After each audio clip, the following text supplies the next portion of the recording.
আসসালামু আলাইকুম রহমতুল্লাহি ওয়া বারাকাতুহু। সুপ্রিয় দর্শক মণ্ডলী, ভিডিও শুরু করার আগেই আপনাদেরকে জানাতে চাই, আজকের ভিডিওটি যারা ক্লিক করছেন অনুরোধ করতেছি, যদি আপনি একজন আলেমকে ভালোবেসে থাকেন, বিশেষ করে আল্লামা দেলোয়ার হোসেন সাঈদীকে ভালোবেসে থাকেন, আজকের এই সত্যতা আপনাকে জানতে হবে। বিগত 15 বছর যাবৎ এটাই জানার জন্য অপেক্ষা করছিলাম যে আল্লামা দেলোয়ার হোসেন সাঈদীর স্বাভাবিক মৃত্যু হয় নাই, হাসিনা নিজে মারছে তারে। এই প্রতিবেদন 15 বছরে কখনো কোনো মিডিয়া প্রকাশ করে নাই। প্রিয় দর্শক মণ্ডলী, হাসিনা কতটা রক্তপিপাসু ছিল। দাদাবাবুদের খুশি করতে আমাদের প্রাণের কোরআনের পাখি আল্লামা দেলোয়ার হোসেন সাঈদীকেও হত্যা করতে তিনি দ্বিধাবোধ করে নাই।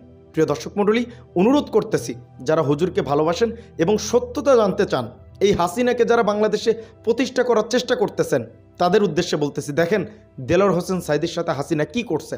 আজকের এই ভিডিওটি খুবই গুরুত্বপূর্ণ, তথ্য প্রমাণ সহ ভিডিও চিত্র আপনাদেরকে দেখাবো। দেলোয়ার হোসেন সাঈদীর স্বাভাবিক মৃত্যু হয় নাই, হাসিনা নিজে তারে খুন করছে। চলেন প্রতিবেদনটি দেখব। তার আগে ভাই এবং বোনেরা, চ্যানেলে যারা নতুন আসছেন দয়া করে চ্যানেলটি সাবস্ক্রাইব করে দেবেন। আল্লামা দেলোয়ার হোসেন সাঈদীকে যারা ভালোবাসেন তারা একটা লাইক করবেন।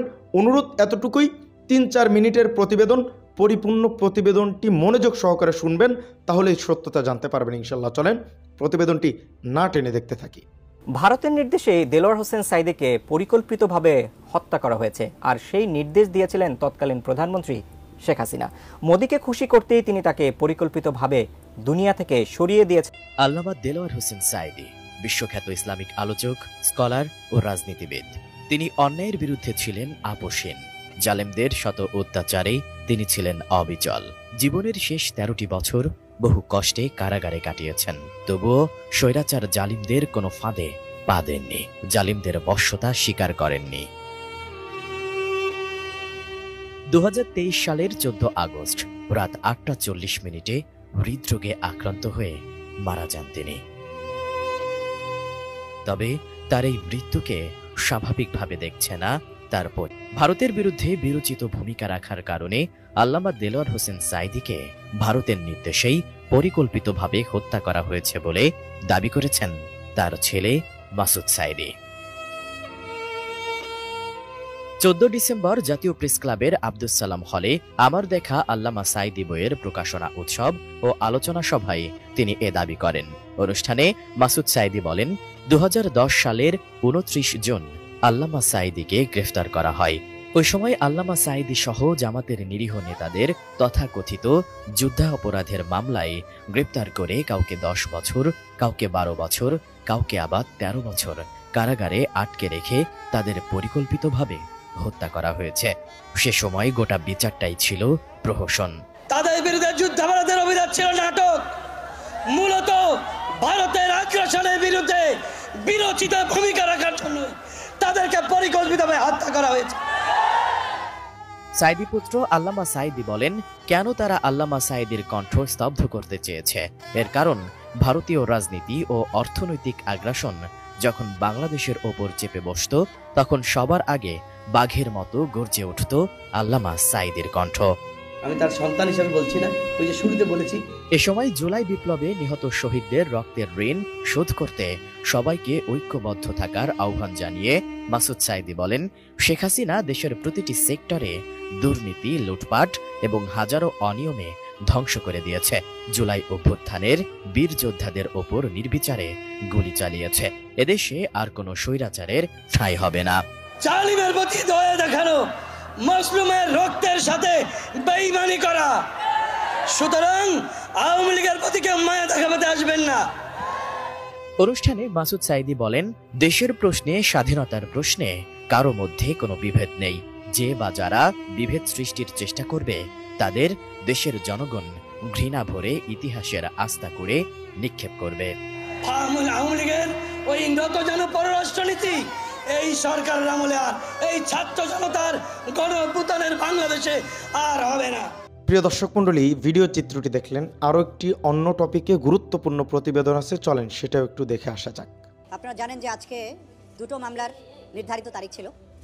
একটি হচ্ছে যে বাংলাদেশে গত 16 বছর ধরে যে মানবতা বিরোধী অপরাধগুলো সংগঠিত হয়েছে, সেই অপরাধের যিনি প্রধান আসামি, অর্থাৎ অপরাধের নিউক্লিয়াস শেখ হাসিনা, তার মামলার তারিখটা নির্ধারিত ছিল।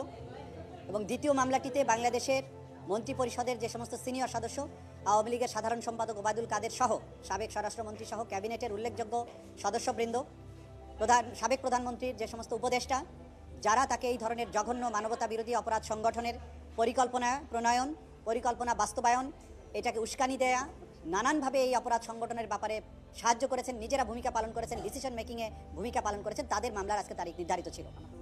আমরা আজকে অপরাধের যে নিউক্লিয়াস শেখ হাসিনার মামলায় আদালতের কাছে উপস্থাপন করেছি যে আমরা তদন্ত রিপোর্ট অনেক দূর অগ্রসর হয়েছি, কিন্তু পাশাপাশি জুলাই আগস্টের সংঘটিত যে মানবতা বিরোধী অপরাধ এবং গণহত্যা, এর বাইরেও গত 16 বছর ধরে সিস্টেম্যাটিক্যালি বাংলাদেশের হাজার হাজার মানুষকে শেখ হাসিনার নির্দেশে এবং তার পরিকল্পনায় গোপন কারাগারে নিষ্ঠুরতম পন্থায় বছরের পর বছর আটক রেখে তাদেরকে নির্যাতন, হত্যা করা এবং তাদের লাশকে সিমেন্টের বস্তার সাথে বেঁধে বিভিন্ন নদীতে ফেলে দিয়ে নিশ্চিহ্ন করে দেওয়ার যে অপরাধগুলো সংঘটিত হয়েছে, সেই ব্যাপারে প্রিয় দর্শক মণ্ডলী, ভিডিও চিত্রটি দেখছেন।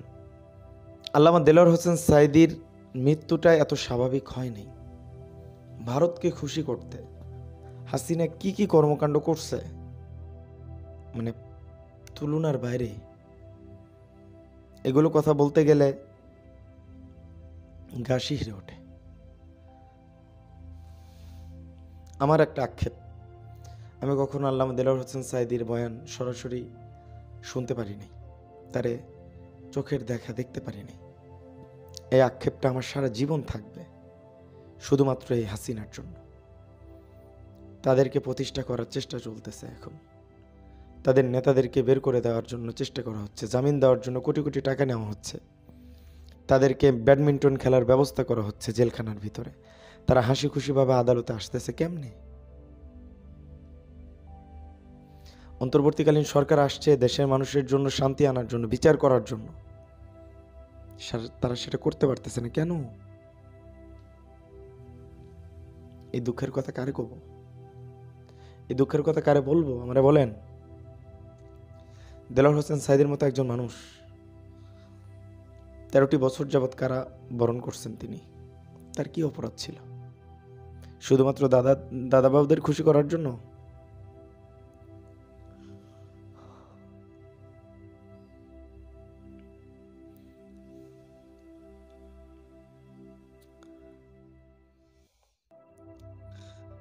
কিছু বলার নেই আমার। সকলে ভালো থাকবেন, সুস্থ থাকবেন, হুজুরের জন্য দোয়া করবেন। আল্লাহ পাক যারা তারা জান্নাতুল ফিরদাউসের উচ্চ মাকাম দান করেন। ভালো থাকবেন, সুস্থ থাকবেন। আসসালামু আলাইকুম ওয়া রাহমাতুল্লাহ। আল্লামা সাঈদী তুমি মরণী, শহীদ হয়েছ তুমি এটাই জানি। আল্লামা সাঈদী তুমি মরণী, শহীদ হয়েছ তুমি এটাই জানি।